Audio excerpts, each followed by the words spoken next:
So 9 of Cups, this is your heart's desire.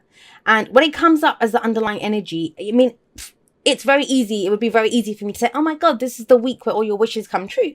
I don't kind of feel like that's what's happening. I feel like this is a week. I mean, there's no swords coming up.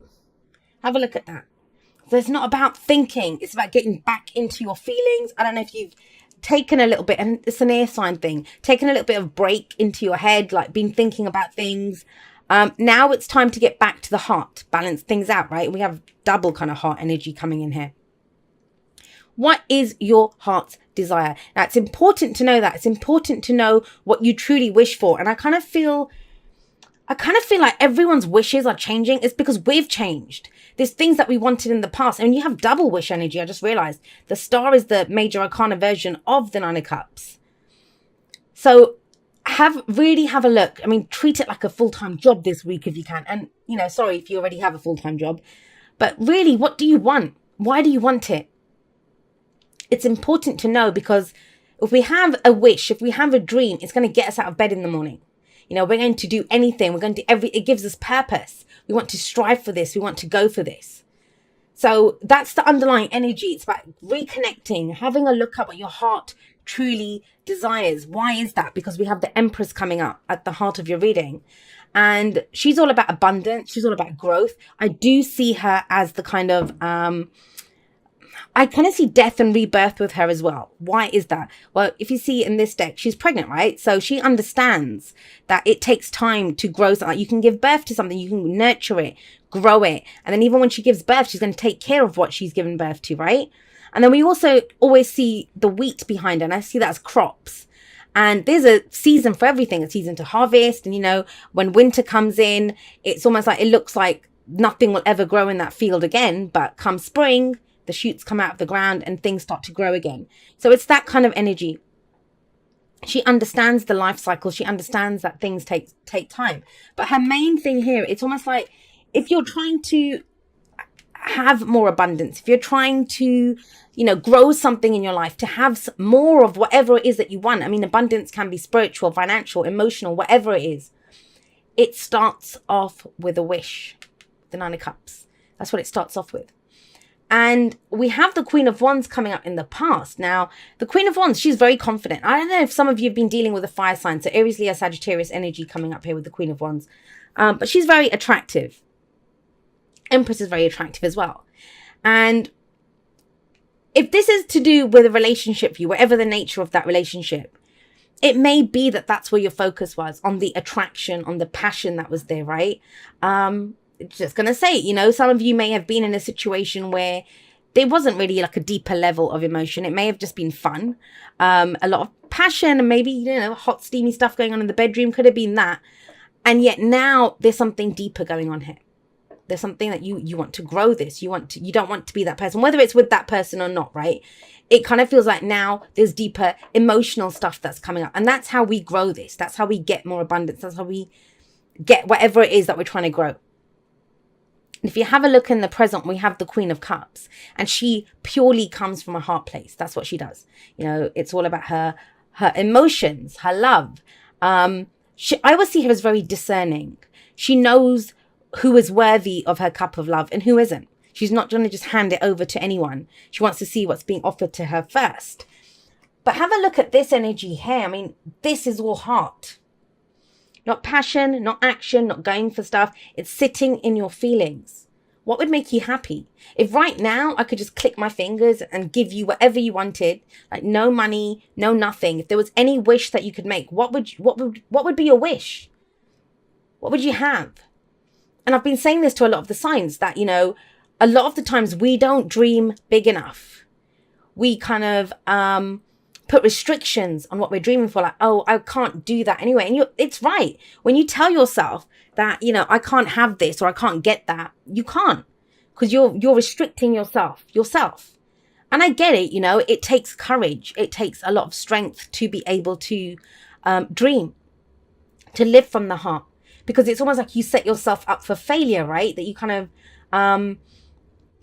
even when we manifestation is that we know it's coming in. That's the 3 of Wands that's coming up there for you, but I'll talk about that in just a moment. And I've talked to so many people, tried to get them to dream and to wish, and it's amazing how many people don't. I mean, there's this kind of idea that everyone out there is frustrated because they're trying to go for a dream, a person, a job, whatever. Some people don't have a dream or a wish or anything. And when you try to get to, pull back the layers of why is it that you're not dreaming? Why is it that you don't have a wish? It's because, it's that sense of it never happens. So why am I setting myself up for failure? I'm just going to be disappointed when it doesn't happen. But that's the whole point. We must know with the Star and the Nine of Cups coming out and Three of Wands, that's the card of manifestation too, that it can happen. It will happen when our vibration is behind it. Wands, the energy that we put out into the world. And I kind of feel this, if you've been trying to manifest, because there's double manifestation energy coming up here. Well, 3 if you count the Three of Wands. In the past, you might have taken the action, gone for the more kind of frivolous, and I'm sorry to use that word, but, like I said, the restrictions. I think I can get this. I think I'll only go for this. But it's not. You want everything now. You want it all. And when you should. You have the Empress there. She can have whatever she wants. I said double manifestation energy, those two, but actually these two are cards of manifestation too. She's a master manifester. She can attract whatever she wants to herself. That's attractive, right? Attracting whatever she wants to herself. And the Three of Wands says, so if you go with the Queen of Cups, fully get into your heart space, fully get into your fields, know what it is that would make you happy. And that's what anything is.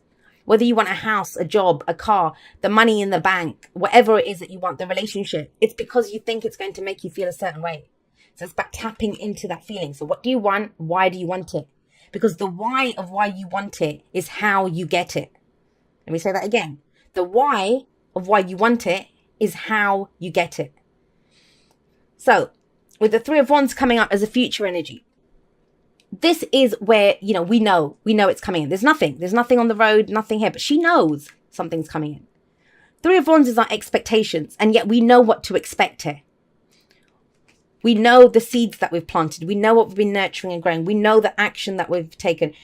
And now we have the emotions behind it, the vibration behind it. What we feel. And that's why she sits there. Now, she's not just sitting there. Now she has an action. She has an action plan ready to go. She's ready to act. As soon as that car or whatever it is comes around the corner, she's going to act. There's never a wait and see energy in the tarot. There's no such thing. Even when we get cards like Temperance or the Hanged Man or Seven of Pentacles, these cards that talk about, waiting or patience, we're still doing something else. And here it's having a plan and ready to go, ready to act as soon as it comes in, because it's coming in. And it comes in based off of the action that you've taken. Now, some of you might think, I haven't. But it's in the future, so you still have time. You still have time to do this. I said this to Capricorn, I think, that, some people kind of blow through this energy. They've done it by Monday evening or Tuesday evening, right? They've done it. But for other people, it can take a couple of weeks to go through it. And we go through it at our own pace when we're ready to do it. It's the energy that's available to us, especially up into the future. The future's the future, whenever it is, right? That's why the two stupidest questions you can ask the tarot is, will this happen? And when will this happen? Because that's entirely up to you, the energy that you put behind it. So what's the advice? Well, the advice is the Star. And like I said, it's the major arcana version of the Nine of Cups. So have a look. There's all these stars in the night sky. And the star shows up after the Tower. It shows up after the Tower in the tarot. And the Tower, when the Tower's fallen and our whole life's been shaken up. So the star, there's the implication of this. I think it's connected to this Queen of Wands, obviously, because she's there. She sat right above the star. So either that's someone that from your past, the effect that they had on you. I'm not saying that they're coming back or anything. I'm not seeing that. Whether they are or not, this reading doesn't say that. What it does say, though, is that I feel like whenever this was last week, last month, last year, some of you might be wanting to go back to the kind of person that you were. Dynamic, attractive, confident, ready to go for it. And you kind of feel like that's been missing for a while. But think about it. She knows what she wants. And I think that's what you're doing this week, getting back into what you want. And so the star says, pick the star. Pick the star that is yours, and then you follow that. That's your guidance. That takes you to your dream. That takes you to your destination. The star is the hope that comes from a new beginning. So it's almost like this. This week is like a blank, fresh page, ready for you to write something new on. And you begin the sentence at the top of that page with, I wish. This is what I want. And that's the start. It's the hope that comes from the new beginning, and it's possible. But what I would say to you again, and it's the main message and it's the main advice, dream big. Go as big as you can. It's yours.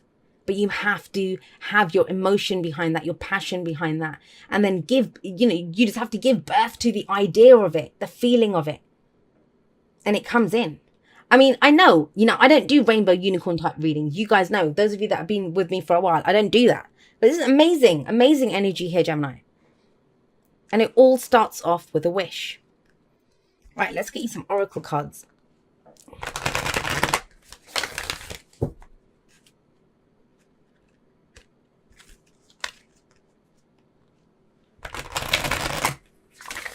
I don't know if I said the signs. I know some of you like that. I mean, the signs don't own the cards. They just lend their characteristics.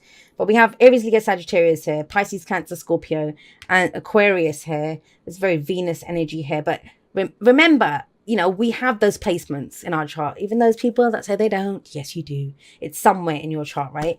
And it's about tapping into different aspects of yourself. I find it really interesting that the two air signs that I've read for so far, you and Aquarius, didn't get any swords. It's almost like it's saying no time for thinking now. It's time for feeling.